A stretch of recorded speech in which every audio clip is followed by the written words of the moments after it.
Buying Indiabulls Housing Finance at a price of 111 with a target of 132 will be giving us almost 13% return. Also, in this video I'll teach you how to identify a breakout before it even happens and not after it happens. Hey guys, welcome back to another video.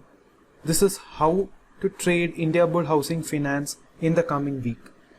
My name is Siddharth from the channel Price Action Ninja, and I am a pure price action trader. I was watching Indiabulls Housing Finance since February. The time frame I have chosen is 1 hour time frame. I trade using two time frames. The bigger time frame being the overall trend, which is a 4-hour time frame and more than that, and the smaller time frame for precision entry. I saw that a support level was being formed at around 251. Sellers broke the support line. The seller who was powerful enough to break out began his move from price 300, right?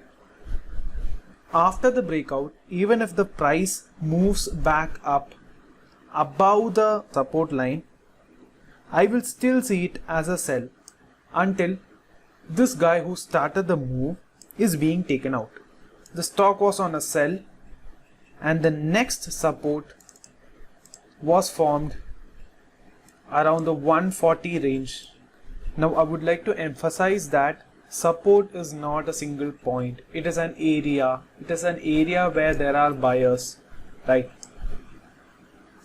So people always ask me, should I draw support at the wick or at the body? It doesn't matter. It's the whole range. There were some buyers who entered here. That's all it means. Correct. Right. The next support, which was at 140. Until that time, it was a huge sell rally. No one would ever think of even buying. I thought since 140 range was powerful enough to stop this huge seller, then it must be an important area. And that is why I drew the support at this point. Also, to confirm that that was a strong support, look at the power of the candle it took to break past that support. That confirms that this was a powerful support indeed. Now, when I had found that this was a support, I was already somewhere here. I don't want to buy anywhere near the support.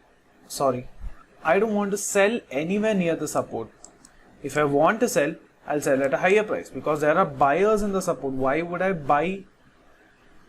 Why would I sell near the support line? So I thought, give me some buyer and I'll sell at a better price. The small buyers came in and moved the price until the 170 range, and it stayed there for some time. But I wasn't happy with this price, as I was looking for more correction, a bigger correction. Maybe the price would go till here and then reverse.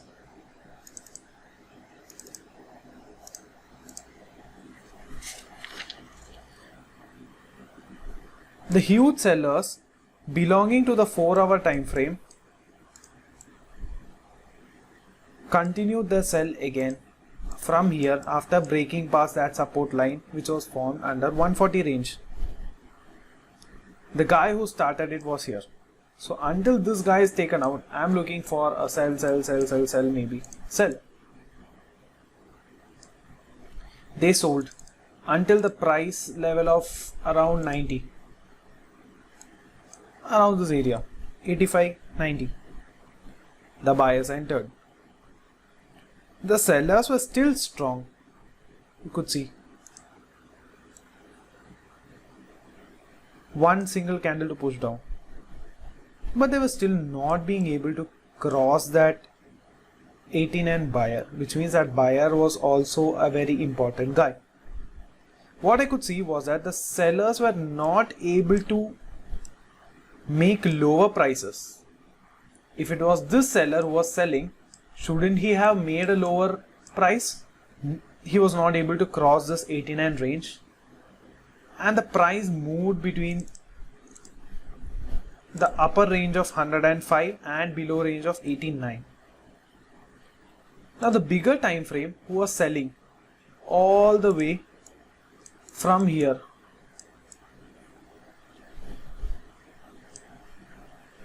was now ranging, because if he had so much power, then why did he break down?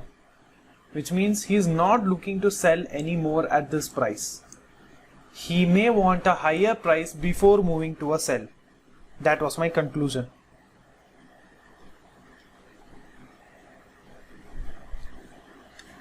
Now he's thinking indifferently about buying and selling. Then I noted that the sells were getting weaker and weaker. You can understand this by the slope it takes from the top point to the bottom point. This was completed in a very quick time. This even slower time than the previous one. And this the slowest. At that point, does the 4-hour guy no longer wants to sell? That was my thought. Because one thing, he is not creating a lower low. Another thing, his speed of selling is coming lower and lower. That's when I decided no. Maybe he was thinking of a buy. Why? Because contrary to the seller, the buyer was getting stronger and stronger. Look at the initial move up, then even more, then this powerful move up. So I was waiting to hit the buy target. The sellers are now taking so many candles and time to reach the bottom of the range, and the buyers are getting quicker. Now the breakout hasn't happened at this point, but I was still getting a hint of breakout. That time I thought that it can break above the range, past 106 range, upper resistance. Then in the 1 hour time frame, I was noting this seller. Look at the last time he came in, the one before that, and now he didn't make any move. And after so long he made a move, but the buyer quickly took him over with a 70% pullback. Then when this happened, this was a 100% pullback, and the speed of the buy showed me that the buyers had taken control. But as I said, I was already near the halfway mark of the resistance, so I wanted a better price somewhere around here so that I can buy. But the price never reached that point, and I missed out on that trade.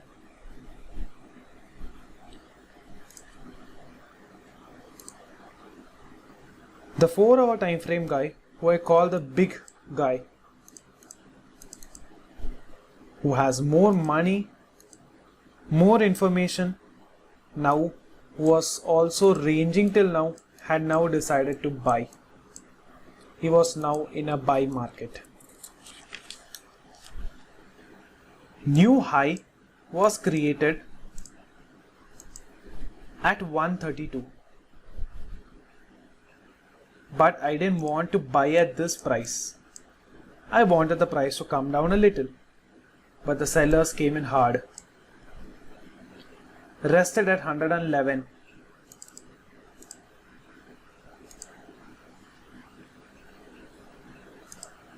Then the buyers came in, then the sellers came in. But look at how slow the sellers came in compared to the last move, and they did not even create a lower low, which means that the sellers were now officially dead. I was like, show me a powerful buyer and I'll enter. And this was the result. A powerful buyer came in. But again, I did not want to enter here. I thought, give me a price as close to the support as possible,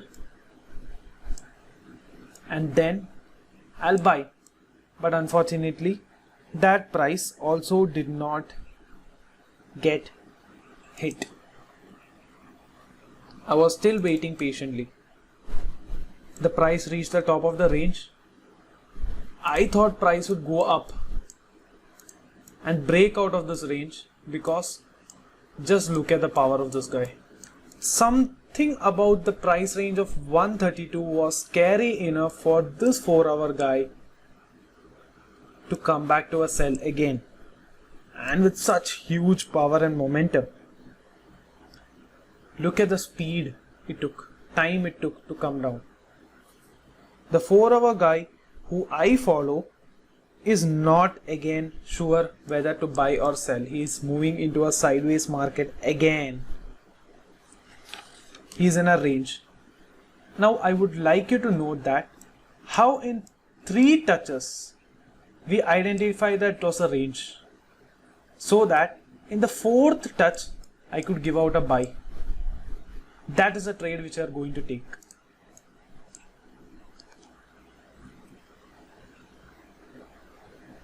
Since overall trend is upward, since overall trend is upward, and maybe the weekly guy is looking for a buy, I am looking for a price anywhere near the 111 range, and 132 is my target. It may break out above, but I don't want to get greedy. My stop loss will be around 108 somewhat-ish. My take profit will give me 15% return by risking 4%. Now, where exactly do I want to see this trade happening? I foresee that the price will come down a little, but this time I want it to come down slower and take more time than it took to come down from here. That would show that the sellers have slowed down. The sellers have slowed down, but that doesn't mean that the buyers have come in. So I want to see a powerful move of the buyers. Again, I wouldn't take anywhere in the middle range, and I want the sellers to make one last move anywhere near 111 range, so that I can finally hit my buy until the upper resistance. That is how I wish to take the trade. Now there are 3 possible scenarios. As I said and have been saying, the buyer who is in the 4-hour time frame is actually indifferent. He doesn't know whether to buy or sell. That is why it's a range. If he wants to buy, it would have created a higher low and broke out above, and if he wants to sell, it would have broken out below. So there is a chance that this can go and break out below. In that case, we'll have a loss of 3%. The scenario 2 is that we would buy at 111 and then we will ride the stock till 132, which is the upper resistance, which will give us 15% return. The third scenario is that the stock may break out above, and then I would keep a target of 148, which will give me 30% return, but that is a very long term trade. Somewhat it would take around 1 to 2 months. This trade which I'm going to take will take probably about 1 week of time. It's a swing trading opportunity. So anyway, this trade can give us good profit with a minimal loss, and that is what trading means. Tipping the probability in your favor is what trading means. Now I hope you like this video. Please share and subscribe and follow me on Instagram, and watch my other videos for my analysis on TCS and my analysis on IndusInd Bank. That will be shown in the cards section of this video. Thank you and have a good trading day.